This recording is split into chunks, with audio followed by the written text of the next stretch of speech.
Hello, everyone, and welcome to Raising Remarkable Teenagers episode today. And today, once again, we've got a marvelous guest.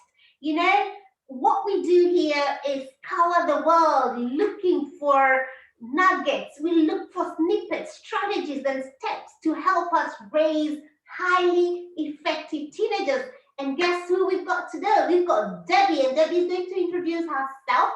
And Debbie, the reason I love Debbie's work is because it's got something to do with mental wellness for our young people. You guys, I am a big champion of mental wellness. Mental wellness among our young people. And Debbie's a therapist. Debbie's gonna speak to us today about recognizing these signs, about how we can help our young people. And I'm just going to leave it up to Debbie to do this because you're the expert. Welcome, Debbie. Thank you so much, Angie. I'm so excited to speak with you, to speak to your audience, and I'm so happy to be able to talk about raising remarkable teenagers in this world that really, right now, in the world, it's stressful. Yes. And mental health issues are really becoming predominant and coming to the forefront of what's happening in today's society. So I'm so happy to speak about that. I am a therapist. I work with teenagers. I work with their families to help them recognize the mental health issues, to really deal with them, to find treatments for them, and to really advocate for them. Absolutely. So I find that so important that they need to be able to advocate for themselves. And that is recognizing, first of all, that there is a mental health issues. Absolutely. And why is it important? Why is it so important to recognize mental health issues among teenagers? I find that if we recognize them and we deal with them and we help the youth to really acknowledge them, then their futures are much brighter. Oh, yes. They know who their supports are. They know the coping strategies and mechanisms that they can use to help to sustain their lives, to work through these issues, and know that they have a support system around them. I find that is so important because you know what? These kids grow so fast. Yes. Kids grow up so quickly. They're these toddlers, they're giggling, they're smiling, they're playing, they're getting into stuff, and then before you know it, they're growing into these teenagers. And just before you go on, Debbie, I just want to say something, and maybe you were going to mention it, but just in case, I just want to say that from research, we find that most people that have mental health problems, it started in teenage years. So it's very important that we grasp it and deal with it and give the correct interventions so that we don't choke their lives. And then it really is a global health problem. It's a global health problem. You would be, and you probably wouldn't be surprised, Angie, but 70% of mental health disorders that begin or that are shown in adulthood begin in childhood. Yes. That is why it is so important to recognize and acknowledge mental health issues within teenagers and children because it starts in childhood. Absolutely. You're absolutely correct. And what I'm hearing from you, if that's the gravity of it, there is hope that if we are able to recognize and give the proper interventions, we can stop it from catapulting into adulthood and really denying our young people their livelihood. Yes. Absolutely. Wow. Interesting. That's right. Absolutely. That is 100% the message that I want to get to your audience today is that we recognize them, we acknowledge them, we know that they're there, and we work and start the treatment for them in childhood, in teenagers, before they become adults and they get lost in the system. Absolutely. Yes. So how would you, I mean, obviously, we're going to talk maybe about the stigma and why people don't seek for support. What would you say, or how would you advise parents to or what to look out for? What would be the Yeah. signs? So some of the most recognized mental health issues are anxiety, depression, eating disorders in Mm, teenagers. mm, Something that may not be considered mental health issues, but along the lines are the attention deficit disorders, conduct disorders, where they are defiant towards authorities. yeah, And then along with mental health issues comes suicide and yeah, suicidal ideations, yes. right? So it's surprisingly very, very common in children and youth, right? People would say, okay, anxiety, sure, adults get anxious and worried about things that are happening, but Mm, children do as well. Children do as well. So if you have a child that, went from being very, very happy to go to school and excited to all of a sudden I'm experiencing stomach aches or headaches before school or saying they yes, don't want to go, yes, or teenagers who are sleeping all the time, not wanting to come out of their rooms, maybe eating more than they regularly will, or not eating yes, enough, right? Those are things to look at. And they may be common, they may be a phase, but if they last for longer, a long period of time, that's when it's very important to take a look at that and recognize and say something else is happening here, yeah. Because right? So as I was about to say, because when they jump in adolescence, in puberty, there is yes, that with the brain changes and the hormones mhm, changing. These, yes, these signs, for example, sleeping more, eating more, or eating yes, less, or being snappy, or they are sort of common behavior. But then what yes, I'd like for you to explain to parents, maybe in a mhm, different way than I have explained to them, because it's always yes, important to hear it from different perspectives, so that if yes, you didn't get it how I said it, you can get it yes, how Debbie says it. Debbie might be clearer than I have said it. So mhm, how would you, for example, one of the common things that I hear from parents complaints is this kid stays in the room all day, and so mhm, how would you tell this is typical teen behavior, right, eh, instead of it's veering on, oh, something is more than that? How would you do yes. that? I would say look for a combination of issues. So if they are staying in their room more than usual, okay, I did that. I stayed in my room more than usual because I didn't really want to be around my family. I wanted to be more with my friends, That's right. right? But looking at the extremity of it, right? If it's extreme, so it's I absolutely refuse to come out. If there's crying all the time, if there's refusal to go out and do things that they normally like to do, where Mm, they say, I don't want to do that anymore. If they were into sports and they no longer want to do that, and this mm, lasts for a long period of time, mm. that's when you really need to question, okay, something else is happening here, So we are right? looking for extremity. Yes, we're looking for the extremes where all of a sudden it just stops. All of a sudden they say, no, I am not doing that anymore. I don't want to do it. I'm Whoa, staying in my room and I don't want to talk to anybody. whoa. Right. And we're looking, and we're doing a combination of everything as well. So if it is, I'm staying in my room, I don't want to eat. I don't want to talk to anybody. I don't want to. I'm having emotional outbursts, like Yeah, all these things, right? That you're looking at, not just one or two, but yeah. a combination. Wow. So we Yeah. need to be tuned in, really. I mean, Yes. parents, what I'm hearing you say is that we need to tune in and Yes. notice, something is a bit extreme, here. Yes. And then, Yeah. so when we notice that, what do we do? Right. Oh, well, that's a great question. I've always told parents, I say, you know what? You're going to be the detective. You need to be the investigator. Right? These are your children. Something seems off, investigate. Do a log thinking, okay, you know what? It's been a few months. Yeah. This has been going on for a few months. Hmm. Something is happening here. The most important thing to do with your teenager is to have a conversation.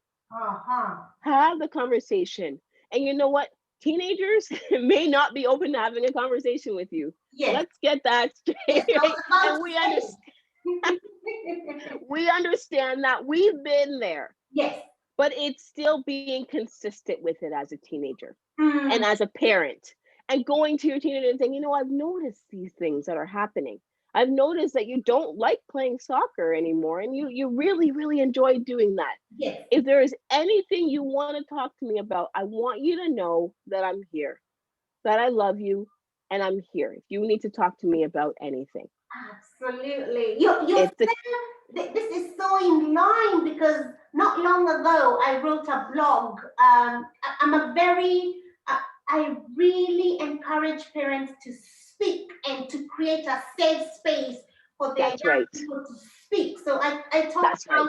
create a safe space to speak all the time. Yes, So I all the got this time. question. So what do we do if they're not willing to speak?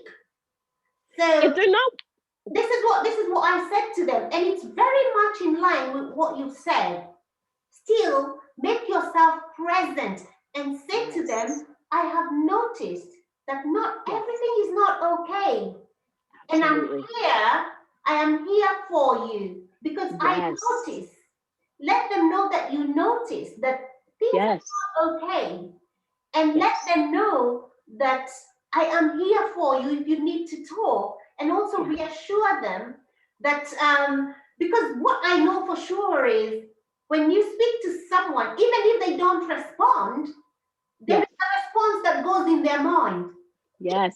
Even if it's a grant saying, what do you want from me? They might not tell you that, but Right. when for example, I say to my daughter, she's a teenager, Yes, E, would you come down? Even when she doesn't speak, I know yes, there's a response that has gone in her head because that's how we operate as human beings. So we can have those speeches. So like, yes.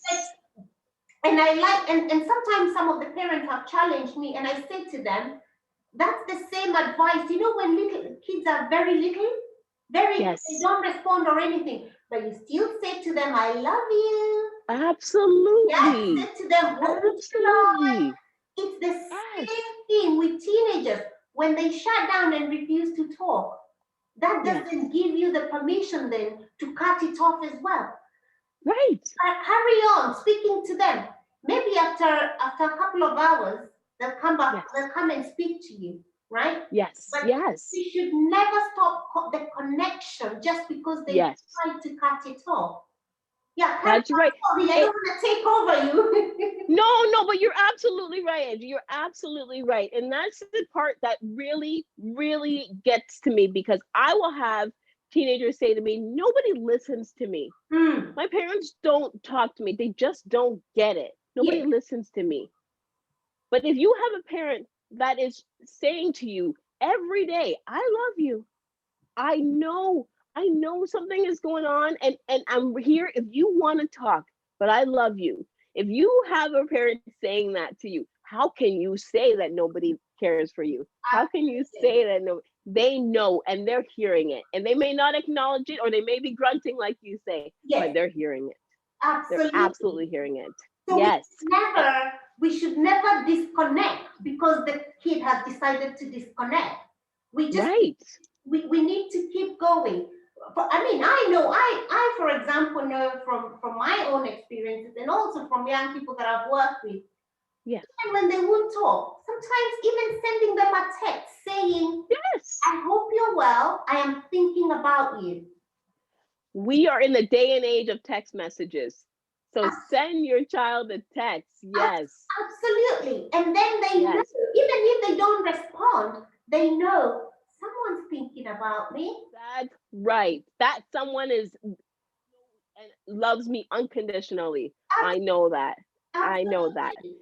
You Yeah. speak the way your child will communicate. You speak Mhm. the same language as your child. If it's through text messages, it's through social media, whatever it is, you know that your child is going to get that message. That That's is how you speak with them.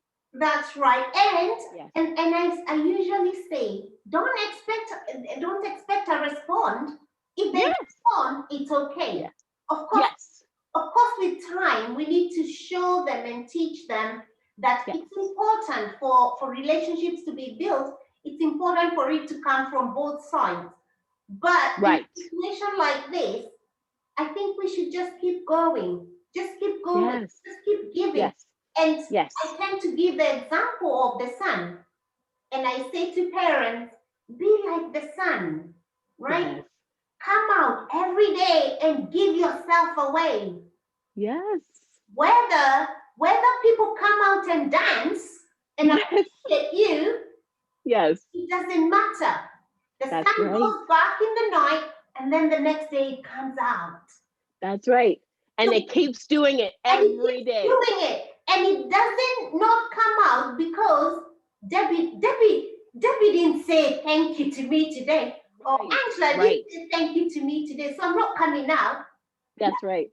It just Yeah. comes out because that's Yes. the nature of the sun. And that's what I encourage, even myself. Yes. Sometimes I'm thinking, this kid, I've texted her all day, nothing. She comes back, she doesn't even acknowledge it. And I'm thinking, "Ugh." Yes. I have to Yes. remind myself, Yes. be like the sun. That's And right. do you see, the sun has never stopped being the sun, and Yes. it doesn't get devalued because Right. people don't enjoy it. It That's still right. remains as the sun. So Yes. I say to myself, I will be like the sun. Yes. I will still hold my value whether Yes. she decides to text me back or not. And that, And you know what? I was going to say the sun doesn't pick and choose who they're going to raise, put their rays. They're going to do it on to everybody all the time. No judgment. No judgment. absolutely. No Right. judgment. And it doesn't matter whether you didn't say thank you, son, Right. or Right. not. Right. It doesn't Right. matter. Hmm? That's right. Yes. That is right.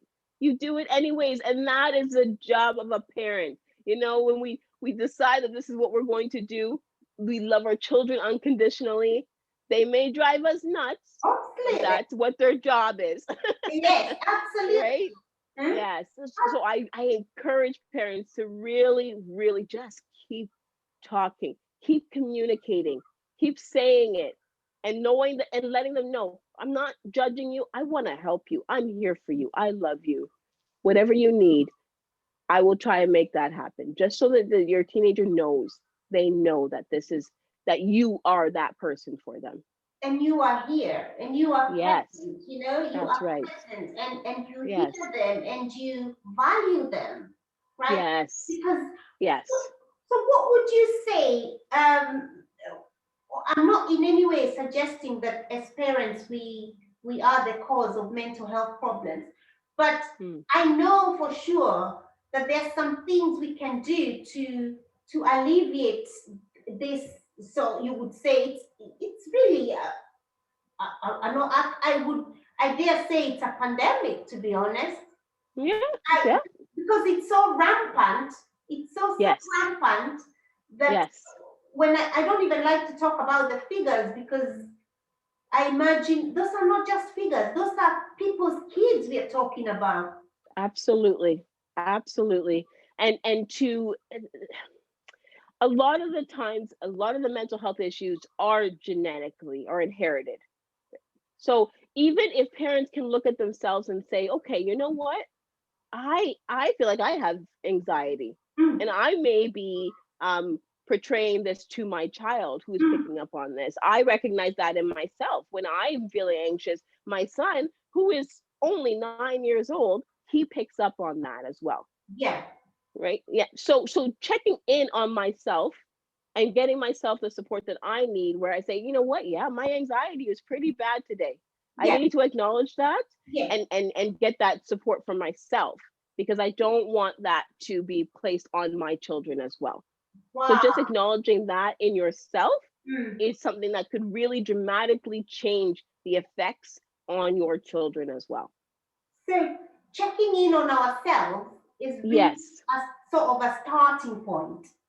So it definitely, definitely. checking in on ourselves as well as checking in on our children as well. Yes, And when I think about the supports that are out there for teenagers, there are a lot, but we need to find them. yes. Sometimes parents are sometimes say, "What are the resources?" You know, Mm, I'm seeing something. I'm seeing my child has an eating disorder. My child has said to me that they don't want to live anymore. I need the resources, yeah. right? And so checking and finding those resources that are out there, asking questions. You know, a lot of the times these mental health issues are not being addressed because of the stigma. There That's is the one. stigma, That's the one right? I wanted you to talk about because there's Yeah, shame and stigma the surrounding. shame is yeah, the shame and stigma surrounding mental health and identifying it is there. And it's there because, you know, think about it. Your child has depression. I want to go and tell other people that my child has depression. Mm, What is that going to say about me as a parent? mm. You know what it says about you as a parent? The fact that you went and you got support for your child says that you are raising a remarkable teenager and Absolutely. that is your hope that you want to do. Oh, do you know when you say that, I've just remembered a quote we discussed not long ago. It said, and I said to parents, because there's a lot of shame as well in seeking for support, just support. And Yes. I said, the shame is not in seeking support. The Right. shame is when you walk around pretending that everything is okay, Oh, yet yes. the whole thing is written on your face, you know? Yes. That's the Yes. shame because you're Ye- pretending that everything's yes. okay. And then before we know it, you're cracking. Your child is cracking. Why? Because Yes. you left it too long. Absolutely. And then they become 18, they become adults, and the mental health issues were not dealt with in childhood, in their teenage years. Now they're adults. Now things happen where their mental health has to be acknowledged. And what are the supports out there for them then? They're out there, but they don't have somebody advocating for them then. So right now, when you see that you need to acknowledge it and get them the support. And there is no shame. There is no shame. Absolutely. There shouldn't be any shame. And Yes. I'm just going to mention this because, and I'm sure you'd probably agree with me as a therapist. Yes. If this is not, if the mental health problem is not acknowledged at a younger age, it Yes. compounds. And most of us Absolutely. know what compound means. It means, you know, it gets added. It's like a snowball. You know, it gets Yes. worse. It's Yes. adding. There's more. Yes. And what happens? It's going to affect how your young person performs in school, in their relationship, Absolutely. in the things that they Absolutely. do. And by the time you're actually, or they're actually seeking for help, they are a wreck, right? Yes. They Yes. are a wreck. Yet, you could have done something when they were Right. younger, when there was, and then there was so many interventions, there was so many, I think you're going to talk to us about some of the interventions available. Yes, yes, absolutely. And I just want to touch on what you're saying there is that, you know, when we talk about suicide, when we talk about eating disorders, that often comes from another mental health issue. Yes. So, such as anxiety and depression. So, if we don't deal with the anxiety, we don't deal with the depression when we have that chance, that's a snowballing effect that you're talking about. and that's Yes. and that's when we say there's comorbidity. You know, there's Yes. sorry guys, sometimes I throw in these words, but I'm sure some of you would know what this means because most of my listeners are they're very knowledgeable, but then Yes. sometimes they accuse me of throwing in these big words. But what it means is, you know, there's a sickness that goes along with another one and another one. And the reason that happens, as Debbie said, is because, for example, if the anxiety had been dealt with at a younger Hmm. age, Yes.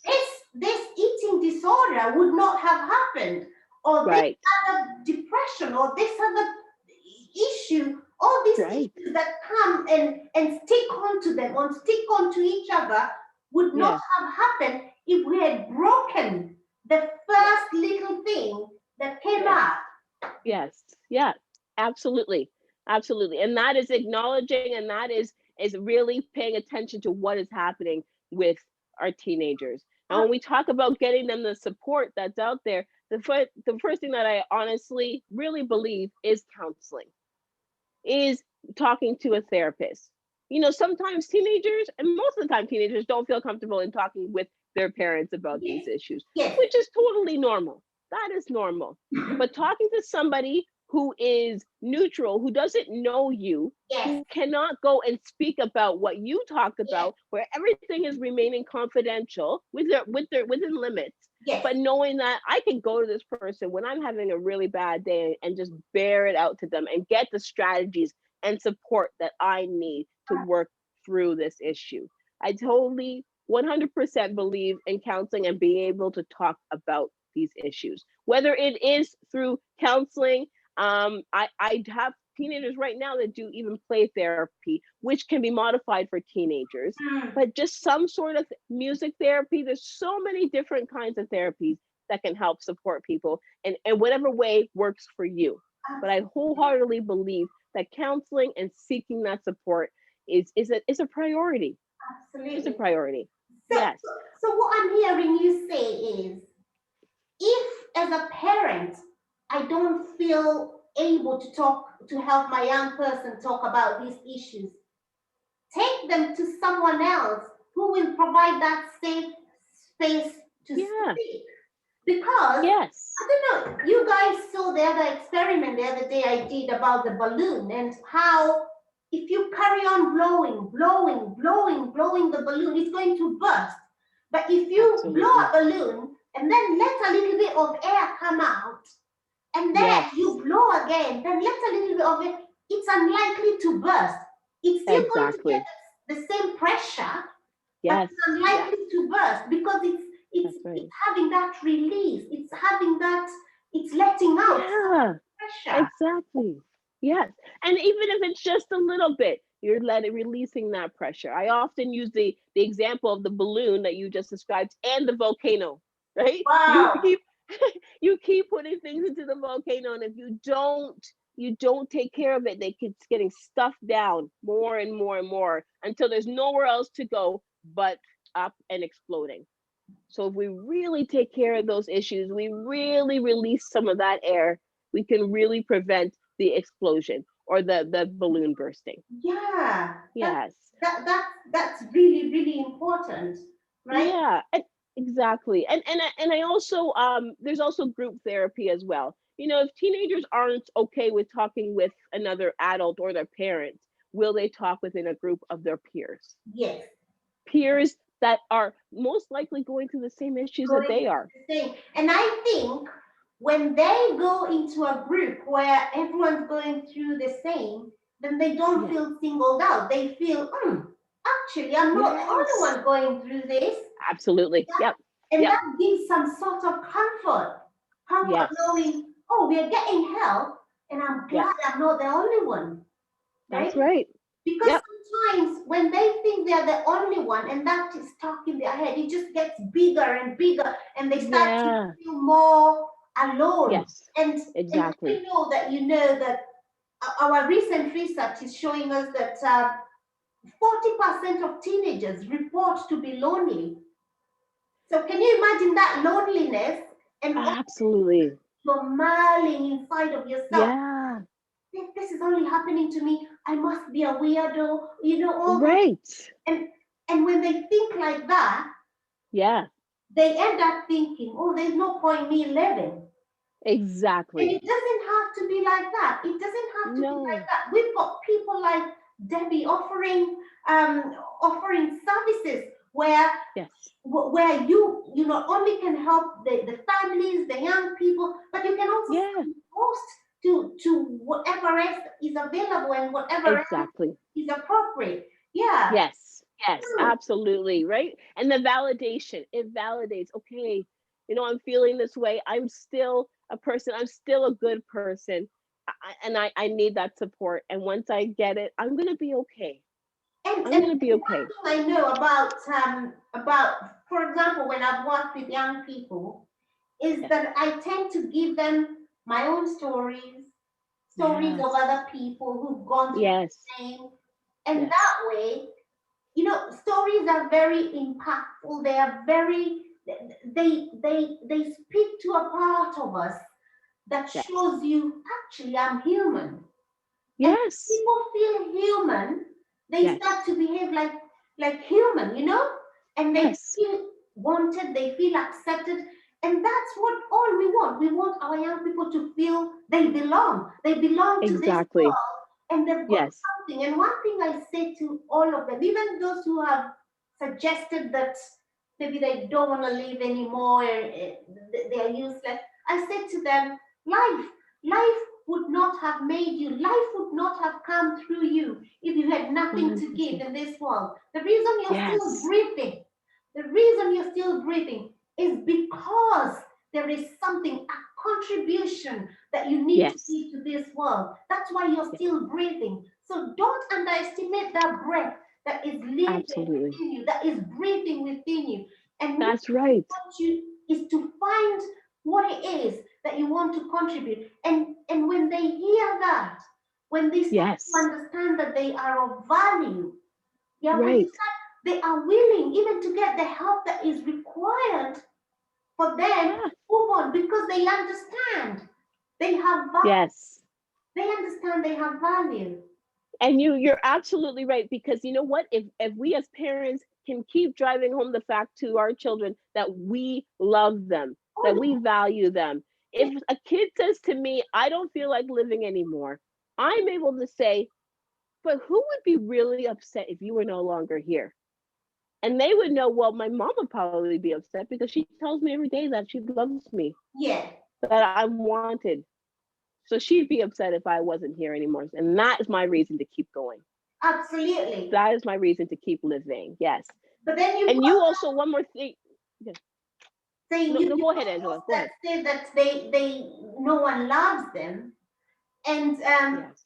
that analogy of the breath breathing through you, Yes. life Yes. life doesn't breathe through anything that's useless. Yeah, That's right. life stops Yes. when you die, and then it's Yes. gone. But as long as That's there's right. life breathing through you, even when life breathes through the plant or the flower, Yes. because that flower is supposed to bloom and be a beauty for someone else, right? Absolutely. And So they're still alive. Anything that has breath is still alive and has absolutely, purpose. And absolutely. has purpose. I am Yes. so grateful for you, Debbie. So, what I would like you to do now is tell Yes. our parents how they can find you, and the kind of assistance and support that you can offer. But I always ask our guests to give us at least three practical strategies or steps or snippets that our Yes. parents can use this week this Yes. week to Yes. improve their relationship with the young people, because that's what we want to do, constantly looking for how Yes. can we do this better, how can it Absolutely. could even be smile more or tell them I love them more, Yes. whatever. So we've got Absolutely. three. Three things. You know what? The first is, I always tell parents, take care of yourself. Uh-huh. Okay. And I say that because you are no good to anybody if you are not okay. And I Ooh, always use that analogy when you go on the plane. They always tell you, put that mask on yourself that's first right. before you help somebody else. That's what we need to do as parents. Put that mask on yourself first, whether or not that's looking at your own mental health issues, whether or not that's looking if you've had enough rest. Make sure you're taking care of yourself, because you're no Mm. good to your teenager if you aren't good to yourself. So that's self-care piece. So The look after second yourself. piece is look after yourself. And then you said it is taking every and any opportunity to tell your teenager that you love them, Wow. that you love them. And you know what? You'd be surprised to see how much you neglect saying that. because you know they should just know I love them. That's Yeah. what it is. But sometimes they don't. Sometimes they don't, and they need to hear it. So taking every opportunity to Same. stop your child, stop your teenager, look them in the face and just say, I want you to know that I love you. And I hope Mm. that you know that. I hope that you know that. That's And the brilliant. third piece, yeah, and the third piece is, you know what? Keep educating yourself in terms of mental health issues. Mm. Keep educating yourself, whether or not it's an article that you see on Facebook, if you're looking through Facebook, online, anything social media that has to do with mental health. Take a second to look at those pictures, look at those articles, read up on them so that you know signs to look for and see if that's something that is happening within your teenager. So just educating yourself, Mm. because I get a lot of parents that say, I just didn't know. I just didn't know that was a thing. Yeah. So educate yourself. Continue to educate yourself. Take care of yourself. Take care of your teenagers. Tell them that you love them. And then educate. Go out of your way to do that. And you know, And smile. I I'm like gonna that. say the fourth one, which I believe I probably didn't. I Mhm. think we need to ask for support, and it's Yes. okay to ask It's for support. okay. It's okay. Absolutely. And while we're at that, I want you to Yeah. tell the listeners where they can find you Yes. and what you can do for them, because I know there'll be loads of them wanting to know how I mean, just wanting to ask you questions, maybe things Yes. that things I that they couldn't ask here. Just right. ask you, yeah. I am 100% available for questions, for inquiries. I will welcome it with open arms. You can find me at www.insidementalhealth.ca. I'm over here in Canada, so it's a Yay! .ca, right? So www.insidementalhealth.ca. If you look up Inside Mental Health, I am on Facebook, and I'm on Twitter, and I'm on Instagram. Any one of those ways, you can message me, you can DM me, you can email me, whatever it is. Come have a conversation. No And judgment. we're gonna put the links down here. Yes. Right here, we're gonna have the Yes. links, the Yes. everything, how you can contact Debbie, because I think you've got loads to give. You've got a lot to give, and there's Yes. so many parents who would benefit from just linking up with you, even for just a chat, a quick email. Just a chat. What would you do? What's the next step? You know? Absolutely. Yeah. So Oh, thank you. yeah. So Go on. Did you have something else to you are so welcome. No, I just wanted to make sure that people understand that I advocate for mental health. I'm working towards erasing that stigma. That's the most important thing, that I want to help others understand, that there should not be any shame, that you're not alone in this journey. And I want to do whatever I can to help and assist parents, teenagers to just be remarkable people. Absolutely. And just to add on to Yeah. what Debbie said, if you went out there and you had a little accident and grazed your knee, there would be no shame in you going to the hospital, right? Absolutely. Yes. Just because the grace is inside of us and it's invisible, Yes. we should Yes. not feel the shame. We should not find it as any different. We should seek Yes. support. We should seek support Yes.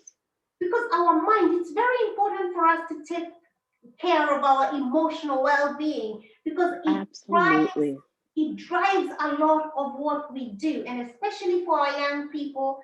And surely we don't want to be losing a whole beautiful generation from something that No. we can prevent, isn't it? Yes. Well, Yeah, physical health, mental health, I feel one and the same. You take care of both.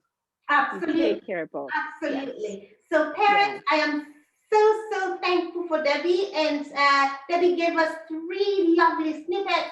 Look after yourself, look after that young person. And then the Yes. third one was just keep educating yourself. And what Yes. you're doing now, just listening to this, you are educating yourself. And we are so, Absolutely. so thankful. Thank you so much from all of us here, Thank from you. our guest Debbie, and from all of us here at Raising Remarkable Teenagers. This is Angela, and as always, we wish you a good day, and we pray that you're going to raise highly effective teenagers with all the snippets and the strategies that we've given you. And from all of us here, it's time to say bye bye now. Take care. Bye bye. Bye.